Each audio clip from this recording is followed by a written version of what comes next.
Election കേരളയിലേക്ക് സ്വാഗതം. 24-ൻ്റെ election പ്രചരണത്തിൻ്റെ ഭാഗമായിട്ടുള്ള ഇത് നടന്നുകൊണ്ടിരിക്കുകയാണ്. ഇവിടെ നമുക്കൊരു വലിയ അതിഥിയുണ്ട്. ഡൽഹിയിൽ നിന്ന് ഈ ഇന്ത്യ ടുഡേയുടെ കൺസൾട്ടിംഗ് എഡിറ്റർ, ഇന്ത്യയിലെ വളരെ പ്രശസ്തനായ very popular journalist Rajdeep Sardesai ഇവിടെ വന്നിട്ടുണ്ട്. അദ്ദേഹം കേരള ഇലക്ഷൻ വളരെ പെട്ടെന്ന് കവർ ചെയ്ത് പോകാൻ വേണ്ടിയാണ് വന്നിരിക്കുന്നത്. പ്രത്യേകിച്ച് അദ്ദേഹം മുഖ്യമന്ത്രിയും പ്രതിപക്ഷ നേതാവിനെയൊക്കെ കാണും. എല്ലാ വർഷവും എല്ലാ തെരഞ്ഞെടുപ്പിനും അദ്ദേഹം എത്താറുണ്ട്. ഒരുപക്ഷെ ഈ തെരഞ്ഞെടുപ്പിൻ്റെ പ്രത്യേകത എന്താണെന്ന് നമുക്ക് രാജ്ദീപ് സർദേശായോട് ചോദിച്ചറിയാം. Yes, welcome to Kerala, Rajdeep. Thank you very much for having me. And you are very popular here, and people of Kerala really loves you. I don't know about that, but it's always nice to be in Kerala because it is far away from Delhi. And when you are far away from Delhi, life becomes easier.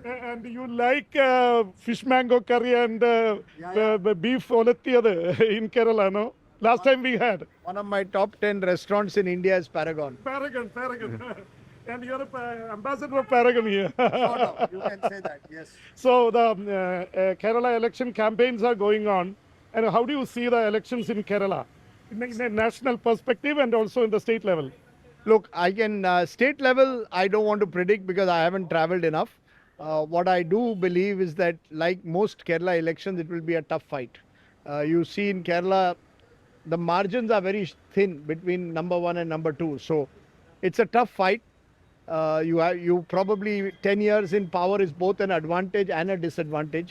Pinarayi Vijayan is clearly built a kind of personality cult, which is his strength and his weakness. So there is anti-incumbency, but there will be also some pro-incumbency. So how that plays out, we don't know. Nationally, look, I think it's very important for both the left and Congress. Left is, if it loses, Kerala will not be in power in any part of the country. It's the first time that is happening. And that will be the first time that that's happened. There was a brief, at least they were in power in Tripura and Bengal and Kerala for a while. So for the left, it would be a big blow. Similarly for Congress. What about the UDF and Congress? Yeah, because they lost 2 times. They've lost 2 times, and if they lose 3 times, it will be very demoralizing. And it will only show that the Congress has really not been able to capture the momentum of the 2024 general elections because they have lost Haryana, Maharashtra, Delhi, Bihar. Kerala, they are expected to win after 10 years of another government in power. So if Congress loses Kerala, it will be a big blow for the Congress. So it's do or die for left, it is do or die for Congress, and to some extent even for BJP. Yeah, BJP, what do you think? Because there is a lot of allegations going on saying that CPIM has a deal with BJP. It is from the opposition side. And the CPIM is telling that there is a kind of deal between Congress and BJP. Look, there are people in BJP who would rather see the Congress lose because then they think that the BJP will grow as the main opposition. But there are those who also think the left should lose because the BJP and the left have a similar vote bank in a way in Kerala. So if the left... the majority community vote. The Hindu vote bank. So the Edava vote. So if the left declines, the BJP also can grow. So I don't think that there is any deal as such. There may be individual constituencies where there may be some kind of arrangement, but I don't think there is a statewide deal. There is no evidence of that yet.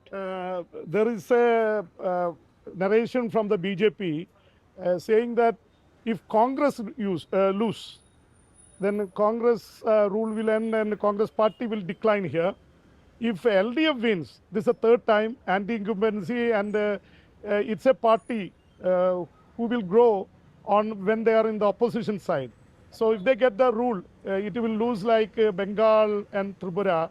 So BJP thinks let CPM or what you call in India without Congress. No, I think, James, the BJP is playing for the long term. They are not here in Kerala only for this election. They are here for the next 10-15 years. They want to grow. Very fact, they have someone like Rajiv Chandrasekhar, Union Minister, brought in here. They are taking Kerala seriously, like they take every state. The Congress, I think, is the one who has more to lose this time.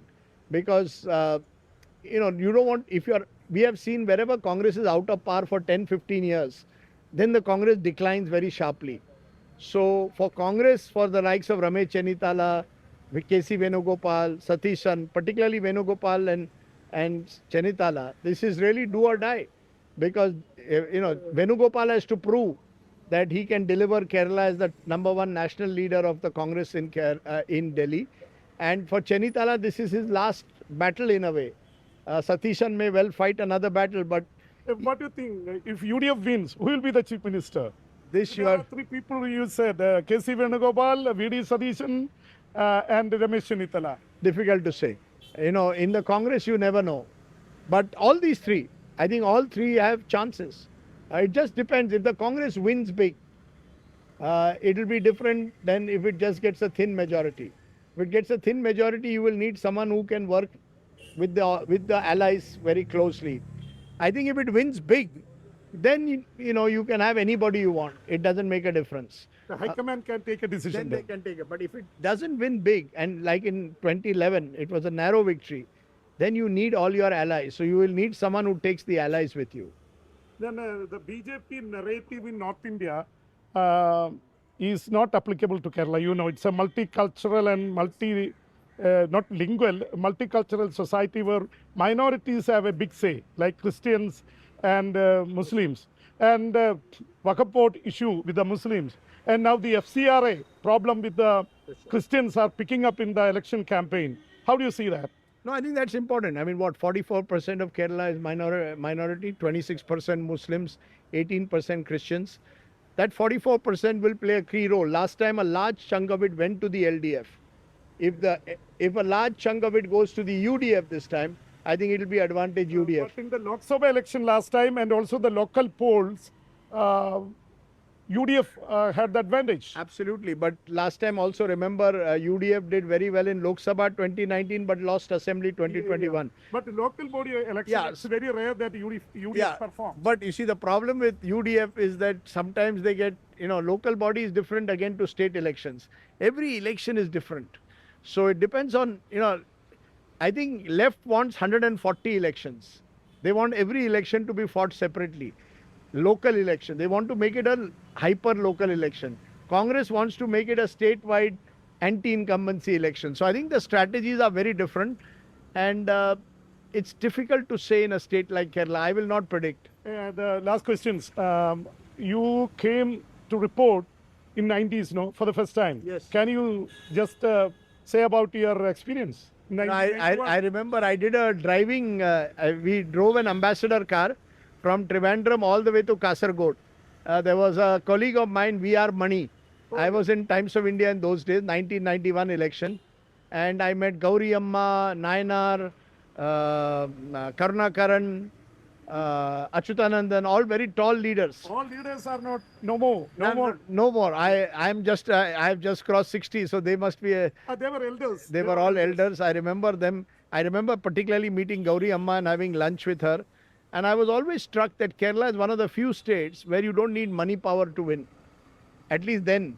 And even now, to some extent, compared to other states, less money is required. But, after BJP coming, there are a lot of money flowing in. There may be, but even then, I don't think people of Kerala are influenced by money. What I like about Kerala is that it marches to its own beat. You cannot tell Malayalis what to do. You cannot influence them through money power only. You will have to show you are doing work. If you are doing work, then your money doesn't matter here. A lot of national channels are coming to Kerala to report the Kerala elections. Do you find any special occasion for reporting it? And also, there is a big allegation on national journalists, especially on the English media, that they are supporting, they have political affiliations for the owners and the journalists, and they are supporting the ruling government. No, I don't think so. Our aim is to give every political party an opportunity. I'm not saying about you. No, in general. Against Narendra Modi. No, I have been very clear. One of my 2014 book, people said you're pro-Modi. 2024, they say you're anti-Modi. These things carry on. I just want to observe.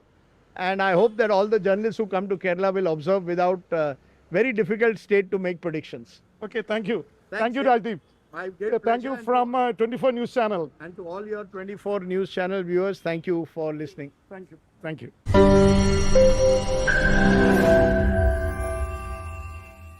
ലോകത്തെവിടെയായാലും ഏത് സമയത്തും 24 വാർത്തകളും augmented reality പാക്കേജുകളും എക്സ്പ്ലെയിനറുകളും വിശദമായി കാണാൻ ഞങ്ങളുടെ YouTube channel നിങ്ങൾക്ക് subscribe ചെയ്യാം.